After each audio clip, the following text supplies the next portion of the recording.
Muy buenos días a todos, muy buenas tardes a todos. Son las 2:19 hora Bogotá. Es decir, hace un tiempo se cerró la sesión en Estados Unidos.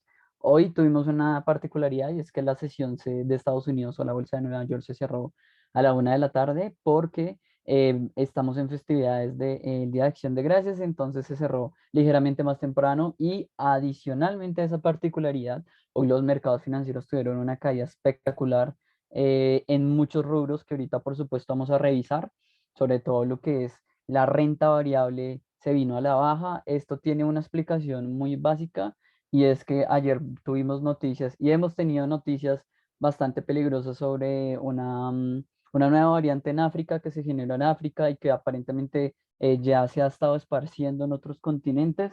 Es bastante peligrosa, sobre todo no porque sea una variante, ya hemos escuchado el tema de una variante, sino porque se han tomado restricciones bastante severas frente a esta variante y eso es lo que, digamos, económicamente es bastante peligroso. Ante esa noticia, los mercados hoy tuvieron un comportamiento en rojo.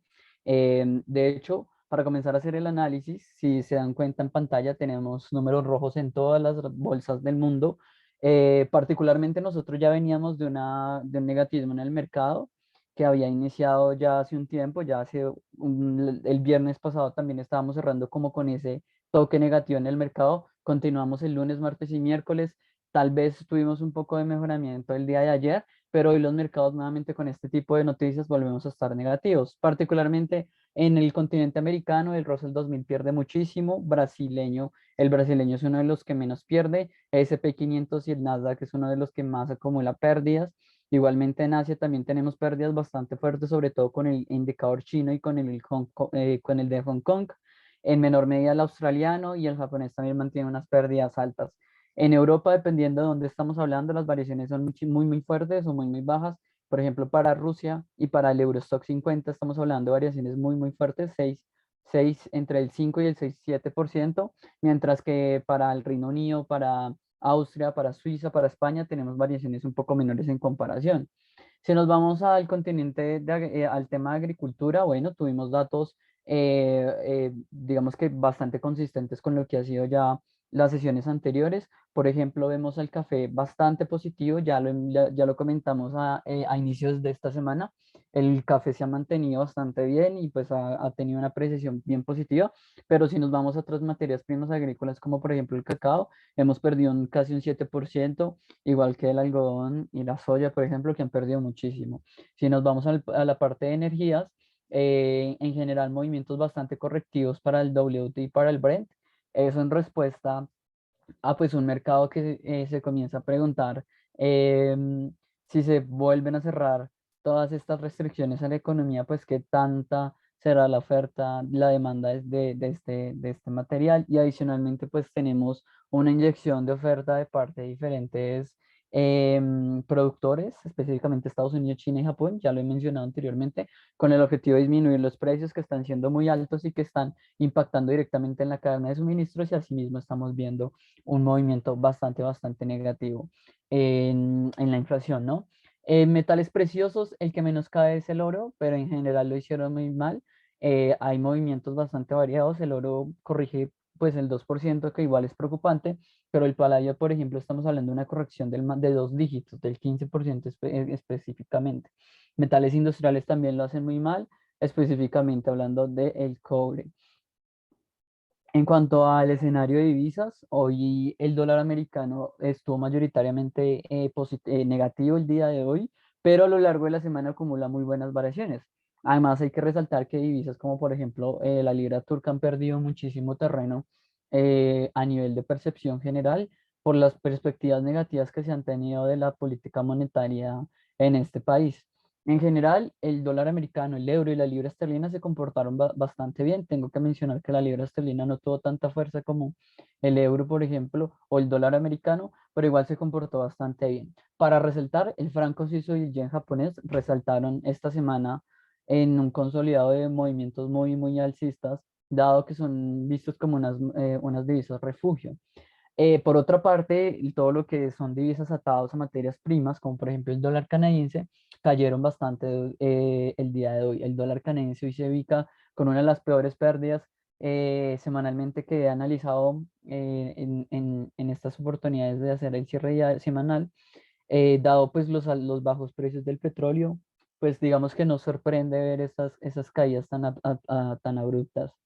Si nos vamos al escenario de criptomonedas, completamente correctivo. El mercado de criptomonedas lamentablemente no tiene una razón del por qué sí o por qué no.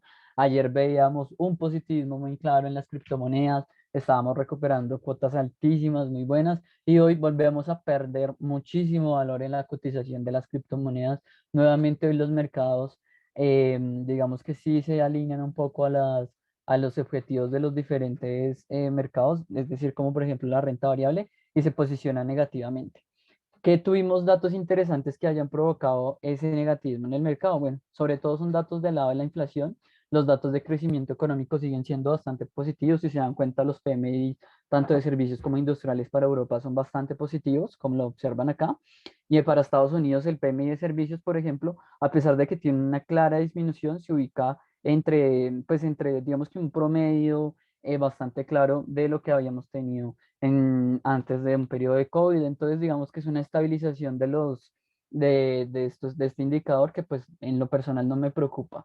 ¿Qué sí me preocupa? El PIB, a pesar de que está también en línea con el promedio de los últimos años, eh, está mostrando un deflactor que está en máximos históricos, el deflactor del PIB, que es básicamente la medida que nos indica qué tanto del PIB está explicado por la inflación, se ubica en 5,9. Es una inflación exageradamente alta que nos está diciendo, cuidado porque mucho del PIB no se está viendo a un aumento, un crecimiento en la economía, un dinamismo en la economía, sino que probablemente se está explicando mayoritariamente porque los precios están aumentando generalizadamente. Para constatar eso que les estoy diciendo, en su pantalla ven el PCE Core, el PCE normal, el PCE Core excluye alimentos e inflación. Esta es una estadística inflacionaria que tiene muy en cuenta la FED y como nos damos cuenta, el día de hoy tuvimos un máximo histórico, se había estabilizado aquí entre la cuota de los 4% más o menos, 3%, y hoy rompimos esa cuota y bueno, el día jueves, el día miércoles, perdón, y lo mismo para el PCE en su variación normal. Es decir, las presiones inflacionarias continúan y se están trasladando hacia el consumidor. Específicamente hablando, el sentimiento del consumidor se ubica en mínimos históricos, inclusive peores de los que teníamos aquí en el peor momento de la pandemia, que es de 71,8. Igualmente, las perspectivas de inflación se mantienen ancladas en niveles altos y eso es bastante peligroso para la Reserva Federal, específicamente para la Fed, y es ese tipo de argumentos que nos hace pensar en cuándo y cómo se van a terminar de resolver las políticas monetarias en Estados Unidos. Probablemente vamos a tener, y es como mi percepción personal, vamos a tener como una mayor presión de parte de la economía para que se aumenten las tasas de intervención. El día viernes, y para tener en cuenta y para cerrar, las presiones inflacionarias no son ajenas en Europa. También vemos cómo aumentan los precios de importación para Alemania en máximos históricos y además aumentan muy rápidamente. Entonces, igualmente el escenario inflacionario es bastante claro. En lo general, en la particularidad de esta semana, tuvimos datos económicos ligeramente estables, datos inflacionarios bastante pesados y que mantienen las inflaciones ancladas en niveles altos. Y adicionalmente el tema del COVID, todo eso condujo a mercados negativos esta semana. Esperemos cómo evoluciona el tema del COVID-19 y, por supuesto, estar muy pendientes a las posiciones de la reunión del Banco Central Europeo, que para mí es el evento más importante en diciembre, entre muchos otros, por supuesto, pero esa es como la cabeza. Muchísimas gracias a todos ustedes por su tiempo, espero que tengan un buen día y nos vemos el día lunes con una sesión de apertura como es usual. Muchísimas gracias y que tengan un buen día. Hasta luego.